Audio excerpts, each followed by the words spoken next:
लेकिन फिलहाल ईडी ने के कविता को लेकर जो हैरान करने वाले खुलासे किए हैं, आइए आपको बताते हैं कि वो दावे क्या किए गए हैं। ईडी ने जो दावा के कविता को लेकर किया है वो ये कि के कविता ने फायदे के लिए एक साजिश रची। केजरीवाल सिसोदिया को 100 करोड़ रुपए देने का आरोप लगा है। ये जो साजिश रची गई के कविता की तरफ से, वो आपके सीनियर लीडर्स के साथ साजिश रची गई।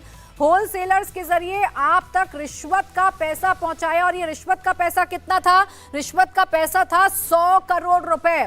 शुरुआत से ही, जब से शराब घोटाला मामला सामने आया है, तभी से 100 करोड़ के लेन देन की बात की जाती है। ईडी की तरफ से भी ये आरोप कई बार लगाए जा चुके हैं कि 100 करोड़ के लेन देन का ये पूरा मामला है। बाकायदा इसमें साउथ लॉबी की मदद ली गई, और साउथ लॉबी का चेहरा के कविता है।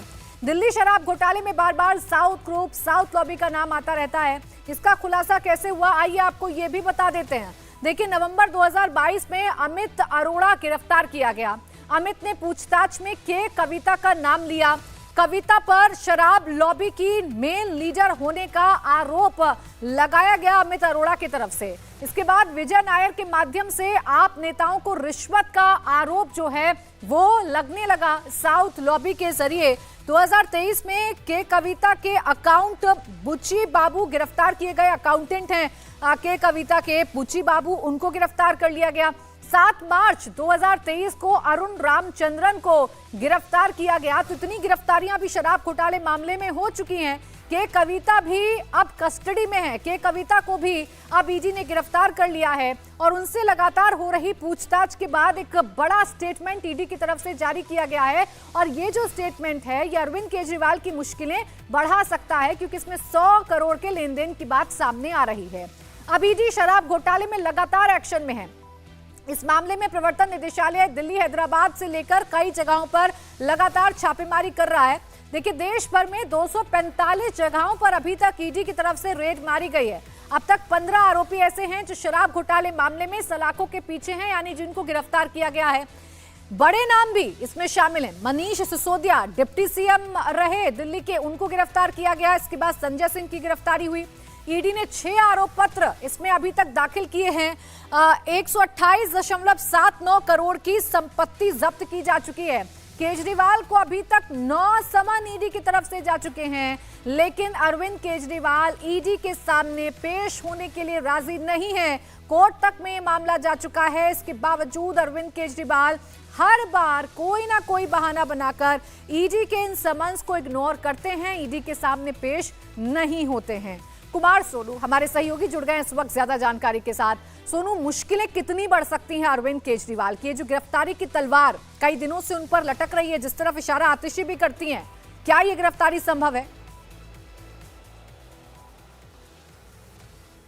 देखिए, गिरफ्तारी संभव भी है और मुश्किलें बेहद ज्यादा बढ़ गई हैं, क्योंकि जिस तरीके से ईडी ने आधिकारिक तौर पर अपना बयान जारी करते हुए ये कहा कि के कविता की अरेस्टिंग हुई, 6-7 दिन की रिमांड मिली, और उस दौरान इन्वेस्टिगेशन में ये सामने आया है कि के कविता ने जो है वो आम आदमी पार्टी के सीनियर लीडर्स मनीष सिसोदिया और अरविंद केजरीवाल के साथ मिलकर पूरी कॉन्स्पिरेसी रची। जो दिल्ली लिकर पॉलिसी है उसको, उसके फॉर्मुलेशन से लेकर उसके इम्प्लीमेंटेशन को लेकर, और साथ ही साथ 100 करोड़ रुपए का किकबैक जो है वो आम आदमी पार्टी के नेताओं को दिया गया। और ये भी आरोप है कि उसी पैसे का इस्तेमाल पंजाब और गोवा के चुनावों में हुआ। फिलहाल सीबीआई कोर्ट में जो है बिना नाम लिए ये कह रही है कि इस मामले में कोई हाई प्रोफाइल गिरफ्तारी जल्द हो सकती है। उधर ईडी ने 9वां समन दे चुकी है। हालांकि आम आदमी पार्टी पहले समन से लेकर सभी समन को जो है अभी तक राजनीति से प्रेरित बता रही है। 9वां समन जो है वो 21 तारीख का है, 21 तारीख को पेश होना है। हालांकि आतिशी की प्रेस कॉन्फ्रेंस तमाम लोग सुन रहे थे, आप भी सुन रहे थे, मैं भी सुन रहा था, उसमें आतिशी कह रही थी ईडी प्रेस रिलीज जारी क्यों करती है।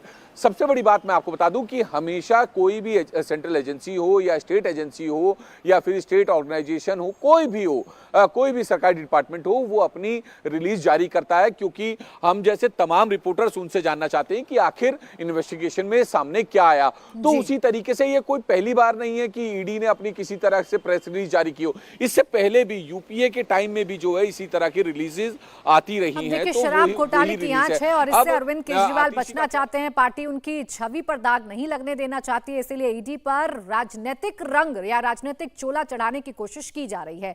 आप बने रहिए सोनू हमारे साथ। शराब घोटाले में आम आदमी पार्टी की मुश्किलें कम होने का नाम नहीं ले रही हैं। दिल्ली के पूर्व डिप्टी सीएम मनीष सिसोदिया फरवरी 2023 से जेल में हैं। इस बीच सीबीआई ने सिसोदिया की जमानत का विरोध किया है। सीबीआई का कहना है कि मनीष सिसोदिया मुख्य साजिशकर्ता हैं, शराब घोटाले के सरगना हैं और अगर वो बाहर आए तो जांच को प्रभावित कर सकते हैं। सीबीआई ने कोर्ट को यह बताया कि केस दर्ज होते ही सिसोदिया ने अपने फोन भी नष्ट कर दिए थे। वहीं सीबीआई ने कोर्ट के सामने बड़ा दावा किया है। सीबीआई ने कोर्ट को बताया कि इस केस में कई और हाई प्रोफाइल लोगों को गिरफ्तार किया जा सकता है। केजरीवाल लगातार शराब घोटाले में समन को टाल रहे हैं और अगला नंबर अरविंद केजरीवाल का भी हो सकता है। जिस तरीके से सबूत मिल रहे हैं, जिस तरीके से कड़ी दर कड़ी को जोड़ा जा रहा है, कई बड़े लोगों की गिरफ्तारी हो चुकी है। मनीष सिसोदिया इस मामले में जेल में है, संजय सिंह इस मामले में जेल में है, अब के कविता की गिरफ्तारी साउथ लॉबी से हो चुकी है। इसलिए समझा जा रहा है कि अरविंद केजरीवाल की मुश्किलें बढ़ सकती हैं। अब दिल्ली शराब घोटाले में बड़े बड़े नाम सामने आए, सबूत मिलते रहे और गिरफ्तारियां होती रहीं। आम आदमी पार्टी को करप्शन के खिलाफ आंदोलन करके सत्ता में आई और अब उसी पार्टी के नेता करप्शन के नाम पर जेल में बंद हैं। केजरीवाल के पूर्व डिप्टी सीएम मनीष सिसोदिया शराब घोटाले में जेल में बंद हैं। आम आदमी पार्टी के सांसद संजय सिंह भी इसी मामले में सलाखों के पीछे हैं।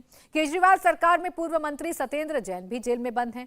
कल ही सुप्रीम कोर्ट ने उनकी रेगुलर बेल की अर्जी को खारिज कर दिया था।